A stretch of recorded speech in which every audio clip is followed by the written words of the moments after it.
We all feel stuck at times. What do we do if we're just not creative? We're not on all cylinders. Right. There's a couple of different ways to get unstuck.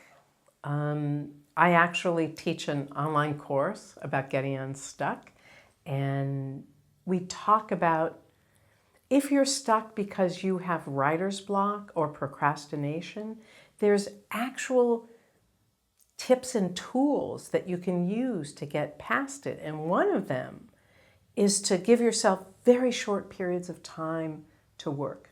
10 minutes. Set a timer. You can either do free writing. You could say, I like that butterfly, but...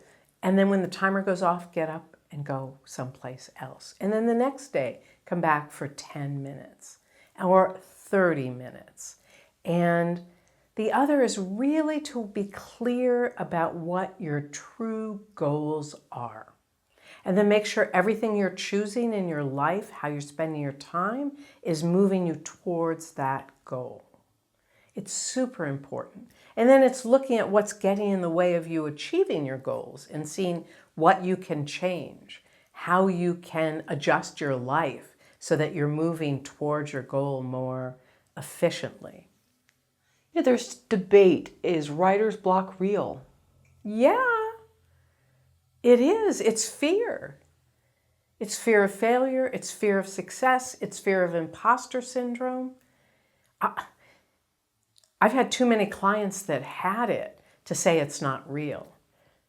I don't know who's saying that, but my experience is that people truly are blocked, but you can absolutely get unblocked. That is really possible. And how much of being stuck is burnout? Some of it is burnout. Some of stuckness is burnout. And if that's what it is, you need to take a break. Go to the mountains. Go to the seashore. Go camping. Walk in the woods. Be with friends who you like and cherish and who love you. Be in nature. I know I said that 15 times. I think that's really important. Step away for a little bit. Do things that are fun. Recharge your batteries. And don't keep pressing on yourself to go forward, forward, forward if you're burned out. It's about self-care. You have to take care of yourself. You have to eat right. You have to exercise. You have to get enough sleep. I don't know how you can be creative if you're not getting enough sleep. And sometimes you have to work 2 jobs. I understand it. But whatever you can do to take care of yourself really helps to combat burnout. And staying off social media for a while? What a great idea. Go on a social media diet. Take a hiatus, because all you're going to see are people that you see, they're succeeding. God darn it, why aren't I? And the pressure is too intense. Absolutely take a holiday from social media. I couldn't agree with you more. When people come to you to take the course, what are some of the biggest reasons they've become stuck? Really good question. They're not able to write new material or good material. They feel burned out.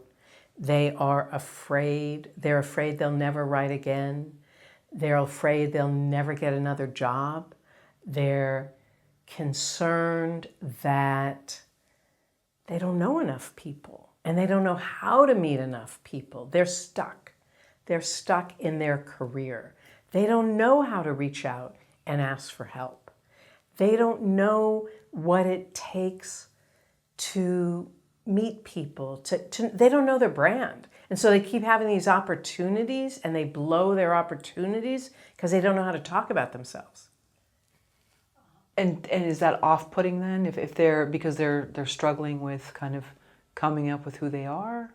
That it's not that it's off-putting, but you're missing an opportunity for somebody to be invested in you and interested in you. They're doing the same thing over and over and over again and getting the same results. Someone said that's insanity, and they think not, I have to do something different. They think I just have to do this harder, and that's a big mistake. You know, we hear this, invest in ourselves, and it sounds so cliche, but so many writers have invested probably time in contests and who knows, film festivals, whatever. how many of them actually take the time to invest, as cliche and sort of whatever as it sounds, in themselves?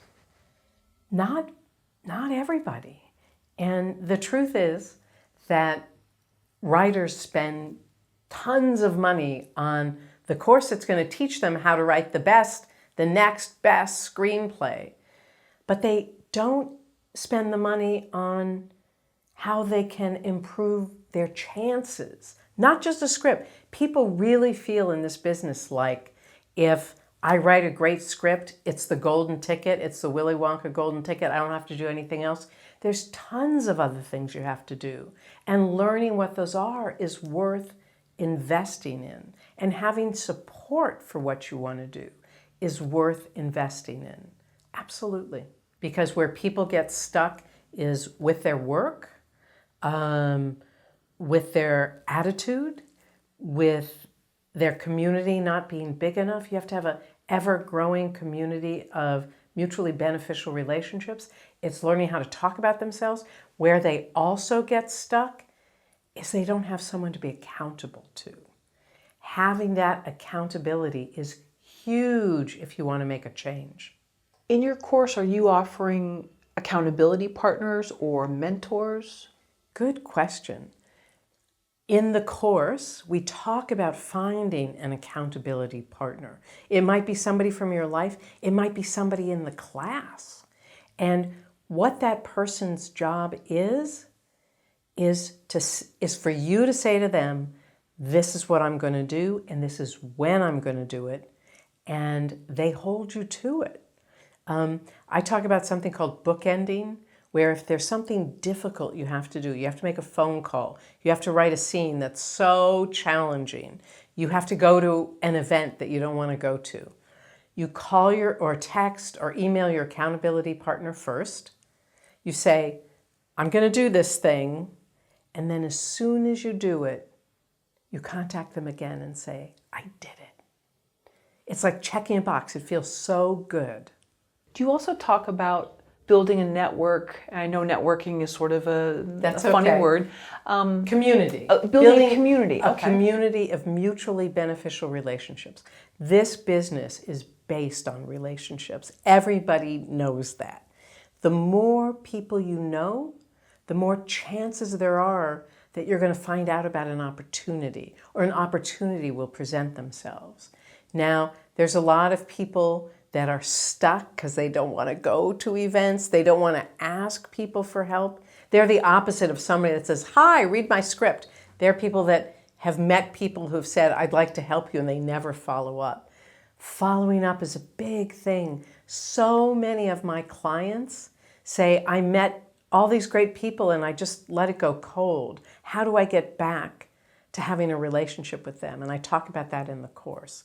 The more people you know in an authentic way, the more opportunity is going to come your way.